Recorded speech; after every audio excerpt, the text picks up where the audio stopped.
In war times, how do you go from this to this to this to this?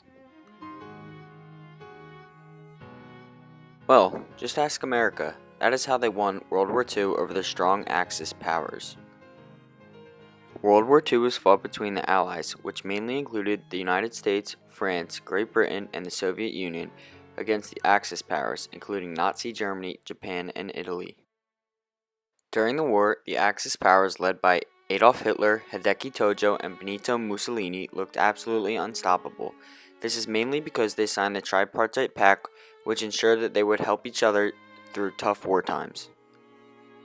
The Allied powers were defeated and had little to no hope of winning the war. However, that was because of the war strategy they used.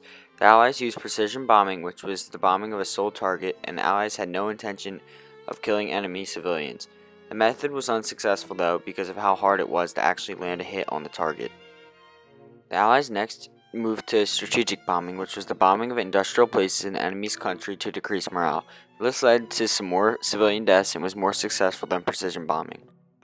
But when Japan bombed Pearl Harbor in Hawaii on December 7, 1941, it was game on. The American and British adapted a new strategy called firebombing, which involved engulfing whole cities in flames. As stated in the Marcuse reading, the firestorm looked like a blizzard of red snowflakes. The heat turned whole city blocks into a flaming hell. America and Great Britain experimented with firebombs on multiple cities, including Hamburg, Germany between July 24th and 28th, 1943, and Dresden, Germany in February of 1945. At this point, the Allies had no regard for human life and did what was needed to achieve victory. By now in the war, the so-called unbeatable force of Nazi Germany and its buddy Italy had been defeated and were out of the picture. However, even after these firestorms, Japan remained in war, refusing to surrender. President Harry Truman informed Japan that it would be wise to surrender or else they would face utter destruction. Japan disregarded that and they paid the price. Utter destruction it was as America nuked Japanese cities Hiroshima and Nagasaki, eventually causing an informal surrender.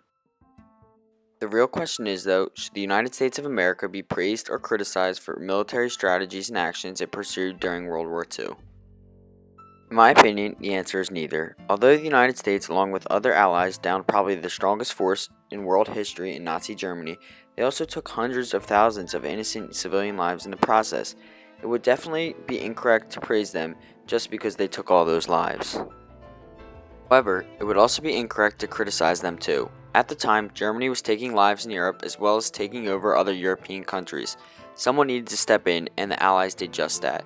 They ultimately did what they needed to do to achieve victory, and that is that.